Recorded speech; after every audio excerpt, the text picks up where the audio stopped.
الحمدللہ حمداً کثیراً طیباً مبارکا ونصلی ونسلم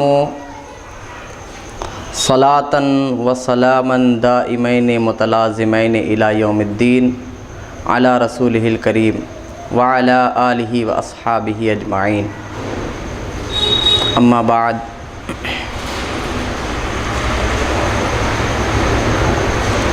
شہر حیدرآباد کی مشہور و معروف باب العلم انواریہ ایجوکیشنل سوسائٹی کے زیر اہتمام چلنے والے ادارہ جامعہ انواریہ کے تحت تفسیر، احادیث، صحاح ستہ اور فقہ اور اصول فقہ کی مستند و مدلل و مشہور کتابوں کی ویڈیو ریکارڈنگ کا سلسلہ جاری ہے۔ اس کی ایک سنہری کڑی سنن ابن ماجہ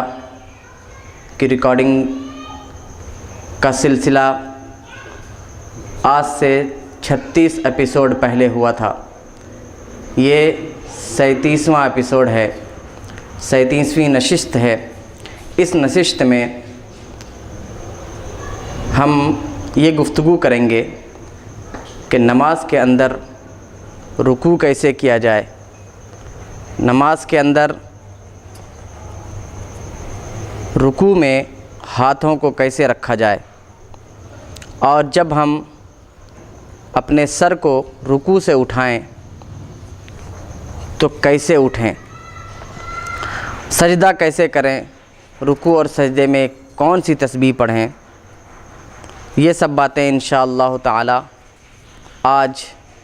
ہم ابن ماجہ میں سنیں گے۔ تو کتاب و اقامت الصلاۃ والسنۃ فیہا کے باب نمبر 16 میں ہے، باب الرکوع فی الصلاۃ۔ حدثنا ابو بکر بن ابی شیبہ حدثنا یزید بن ہارون عن حسین بن معلم عن بدیل عن ابی الجوزاء عن عائشہ قالت کان رسول اللہ صلی اللہ تعالی علیہ وسلم اذا رکع لم یشخص رأسہ ولم یصوبہ ولکن بین ذلک۔ حضرت عائشہ صدیقہ رضی اللہ تعالی عنہا سے مروی ہے، ارشاد فرماتی ہیں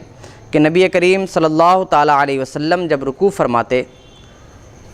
تو نہ اپنی آنکھوں کو اٹھاتے اور نہ ہی اس کو پست کرتے، نہ اپنے سر کو اٹھاتے اور نہ ہی اسے پست کرتے، بلکہ بیچ میں رکھتے، یعنی رکوع کی حالت میں رسول اللہ صلی اللہ تعالیٰ علیہ وسلم کا سر مبارک نہ بہت اٹھا ہوا ہوتا تھا اور نہ بہت ہی نیچے ہوتا تھا، بلکہ درمیان میں ہوتا تھا۔ ابھی آپ آگے حدیث میں سنیں گے کہ رسول اللہ صلی اللہ تعالیٰ علیہ وسلم ایسے رکوع فرمایا کرتے تھے کہ اگر اس کے اوپر پانی ڈال دیا جاتا پیٹھ کے اوپر تو پیٹھ پر پانی جم جاتا اور پانی وہاں سے بہتا نہیں۔ حدیث نمبر 869 تھی، اب 870 ہے۔ حدثنا علی بن محمد وعمر بن عبداللہ قال حدثنا وکیع عن الاعمش عن عمارۃ عن ابی معمر عن ابی مسعود۔ ہم سے حدیث بیان کی علی بن محمد نے اور عمر بن عبداللہ نے، یہ دونوں فرماتے ہیں کہ ہم سے حدیث بیان کی وکیع نے، وہ اعمش سے روایت کرتے ہیں، وہ عمارہ سے، وہ ابو معمر سے، وہ ابو مسعود سے، وہ فرماتے ہیں کہ رسول اللہ صلی اللہ تعالیٰ علیہ وسلم نے ارشاد فرمایا کہ لا تجزئ صلاۃ لا یقیم الرجل فیہا صلبہ فی الرکوع والسجود، کہ وہ نماز کافی نہیں جس میں انسان اپنی پیٹھ کو سیدھا نہ کرے، یعنی رکوع اور سجدے کی حالت میں اگر کسی کی پیٹھ ٹیڑھی ہو یا ایسے اٹھی ہوئی ہو، برابر نہ ہو، تو اس کے بارے میں فرماتے ہیں کہ رسول اللہ نے فرمایا کہ وہ نماز اس انسان کے لیے کافی نہیں۔ اس بارے میں محدثین اور ائمہ یہ فرماتے ہیں کہ کافی نہیں ہونے کا مطلب یہ ہے کہ کامل نماز نہیں ہوگی، نماز تو ہو جائے گی، فرض و واجب بھی ادا ہو جائے گا، لیکن سنت کی پیروی نہیں ہو پائے گی۔ بہتر یہ ہے کہ اپنے پیٹھ کو رکوع میں سیدھی رکھے اور سجدے میں بھی اس طرح جائے کہ پیٹھ سیدھی رہے۔ حدیث نمبر 871 ہے، حدثنا ابو بکر بن ابی شیبہ حدثنا ملازم بن عمرو عن عبداللہ بن بدر اخبرنی عبد الرحمن ابن علی ابن شیبان عن ابی علی بن شیبان وكان من الوفد قال خرجنا حتى قدمنا على رسول الله صلى الله تعالى عليه وسلم فبايعناه وصلينا خلفه فلمح بمؤخر عينه رجلا لا يقيم صلاته يعني صلبه في الركوع والسجود فلما قضى النبي الصلاة صلى الله تعالى عليه وسلم قال يا معشر المسلمين لا صلاة لمن لا يقيم صلبه في الركوع والسجود۔ حضرت ابن ماجہ فرماتے ہیں کہ ہم سے حدیث بیان کی ابو بکر بن ابو شیبہ نے، وہ کہتے ہیں کہ ہم سے حدیث بیان کی ملازم بن عمرو نے، وہ روایت کرتے ہیں عبد الرحمن بن بدر سے، وہ کہتے ہیں کہ مجھے خبر دی عبد الرحمن بن علی بن شیبان نے، وہ روایت کرتے ہیں اپنے والد علی بن شیبان سے، اور یہ ایک وفد میں تھے جو نبی کریم صلی اللہ تعالیٰ علیہ وسلم کے پاس آیا تھا۔ وہ فرماتے ہیں کہ ہم لوگ وفد میں نکلے یہاں تک کہ رسول اللہ صلی اللہ تعالیٰ علیہ وسلم کے پاس پہنچ کر ہم نے بیعت کی اور اسلام لایا اور ان کے پیچھے نماز پڑھی۔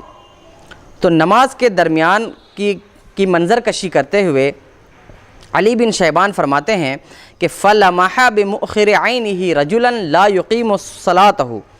کہ نبی کریم صلی اللہ تعالیٰ علیہ وسلم نے اپنی آنکھوں کو موڑ کر ایک شخص کو دیکھا کہ وہ نماز کے اندر اپنی پیٹھ سیدھی نہیں کر رہا ہے۔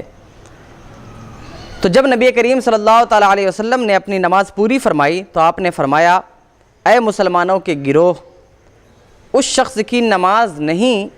یعنی اس شخص کی نماز کامل نہیں ہوتی جو رکوع اور سجدے میں اپنی پیٹھ کو سیدھی نہ کرے۔ اس کا مطلب یہ ہے مسلمانوں کہ ہمیں ہر حال میں نبی کریم صلی اللہ تعالیٰ علیہ وسلم کی سنت کی اتباع کرتے ہوئے اپنی پیٹھ کو رکوع کی حالت میں اور سجدے کی حالت میں ایسے رکھیں کہ نہ بہت اونچی ہو نہ بہت نیچی ہو، بلکہ برابر ہو کہ اگر اس پر گلاس پانی بھرا ہوا رکھ دیا جائے تو وہ پانی بھرا گلاس نہ گرے اور پانی اس میں سے نہ چھلکے۔ حدیث نمبر 872 ہے، حدثنا ابراہیم بن محمد ابن یوسف الفریابی حدثنا عبد اللہ ابن عثمان ابن عطا حدثنا طلحة بن زید عن راشد قال سمعت وابصة ابن معبد يقول رأيت رسول الله صلى الله تعالى عليه وسلم يصلي فكان إذا ركع صوى ظهره حتى لو صب عليه الماء لاستقر۔ راشد سے مروی ہے، وہ فرماتے ہیں میں نے وابصہ بن معبد سے کہتے ہوئے سنا کہ وہ فرماتے ہیں رسول اللہ صلی اللہ تعالیٰ علیہ وسلم کو میں نے نماز پڑھتے ہوئے دیکھا، تو جب آپ رکوع فرماتے، جب رسول اللہ صلی اللہ تعالیٰ علیہ وسلم رکوع فرماتے تو اپنی پیٹھ ایک دم سیدھی کر دیتے، ایسی سیدھی کہ اگر اس پر پانی بہا دیا جائے ان کی پیٹھ پر تو پانی اسی پیٹھ پر رہ جائے، وہاں سے ٹپکے نہیں اور وہاں سے نیچے نہ گرے۔ تو مسلمانوں، یہ بیان تھا کہ نماز میں رکوع کیسے کیا جائے۔ تو مرد کے لیے یہ ہے کہ اپنے رکوع میں وہ اس طرح جھکے کہ اس کے دونوں ہاتھ گھٹنوں تک پہنچ جائیں، اور وہ گھٹنے پر جب ہاتھ رکھے تو اس کی انگلیاں کھلی ہوئی ہوں،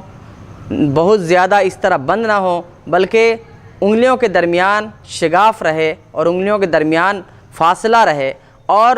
ان انگلیوں کو گھٹنوں پر جم کر پکڑ لے اور پھر